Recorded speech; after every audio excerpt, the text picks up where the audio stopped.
If you want to be a bitch, you need to learn how to say no. No is a full sentence. So I know a lot of you guys struggle with being a people pleaser. And when you're a people pleaser, because I'm a recovering people pleaser, you feel like no is a bad word because of how you were brought up. When you were little, when you were small, a child, you had to put your needs last. Your needs had to be last. When you were a child, if you were to say no, you could get in trouble. So subconsciously now in your adult life, you feel like you're gonna get in trouble if you say no. And you also feel responsible for the other person's emotions. So I'm gonna read you Law 21 of my book, How to Be a Bitch, 50 Laws for Mastering Power for Women.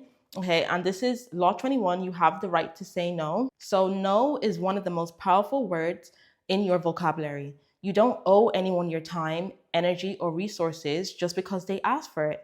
Too many people say yes out of guilt, obligation, or fear of rejection. But every time you say yes to something that doesn't serve you, you're saying no to yourself. Stand firm in your right to decline without over explaining yourself. Saying no is not selfish, it's self respect. So, the real life example is think of a friend or family member who constantly demands your time or favors. Instead of stretching yourself thin to accommodate them, you politely decline, protecting your peace and energy by saying no. You set a clear boundary, showing them that your time is valuable. This approach fosters respect and prevents others from taking advantage of your kindness. And this is something that's been happening with me in the past. People would take advantage of my kindness. Like, that's how I knew people are sick. Like, no, people are effed up in the head. My people pleasers, because it's only people pleasers that sometimes you see the real truth in people. And I'm not saying people pleasers are perfect, because I have a law in this book too that says beware of people pleasers, because you guys can be manipulative. Okay, I've been there. When you find it hard to say no and people see this and they take advantage of you, you see the darkness in some people and how they will really take the piss. They will talk to you anyway, they will belittle you, they will make you feel bad, and they will literally take advantage of this, and you literally see it. And that should actually make you angry that people know this about you and they're taking advantage of it. They genuinely think you're stupid. Like, people think I'm slow. Or the thing is, sometimes I may let it go one time. Now I don't even do it anymore.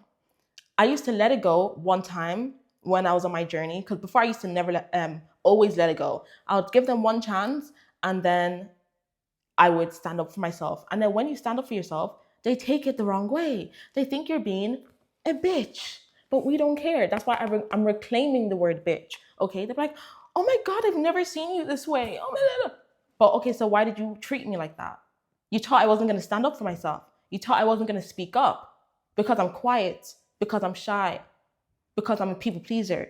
I'm still a human being. Being a people pleaser is just trauma. Once you wake up to that trauma, you will really see the people in your life that do not respect you. Okay? So the goddess connection, I said Athena is the goddess of wisdom, and she didn't waste her energy on what didn't align with her purpose. Known for her boundaries and her strategic thinking, Athena teaches us that saying no is not only a right, but a wise decision. Channel her strength by setting limits that serve your goals, not others' expectations. And there's other plenty goddesses that I would say for this. I would say like Kali as well, Lilith. For the educational insights, psychologists emphasize the importance of boundaries, noting that the ability to say no is key to maintaining mental health and self respect. Studies show that people who set boundaries experience less stress, increased confidence, and greater satisfaction in their lives. Saying no is not about rejection, it's about prioritizing your well being and preserving energy for what truly matters. And that's another thing, okay, that saying no with rejection. A lot of people will take no as a personal attack, like a personal rejection. Once again, it is not your responsibility to please them. And you will end up getting yourself into sticky situations if you don't know how to beat this. Like, I literally was recently in a sticky situation, and that was when it literally crossed for me. Like, there will always be that moment where you wake up and you're like, I deserve more than this, or I feel so I hate feeling shame because I'm an alchemist, okay, and I don't like being on that low frequency. So when I feel that, because I've done a lot of work in releasing my shame, so when I felt that shame and being like, I feel so ashamed that I put them before me, that's when I had to wake up and be like, whoa. And then the person, okay, this was the slap to the face. The person that I put them before me, when it was the other way around, they they couldn't be there for me.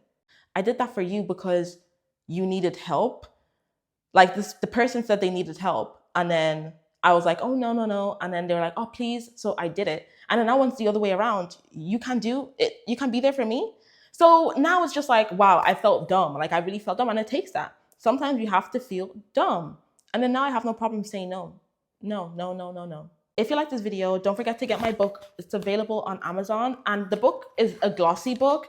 This is mine. I got it ages ago. It's matte, so it's like dirty. But the book you get is glossy, so it stays clean. Don't forget to like this video and follow for more.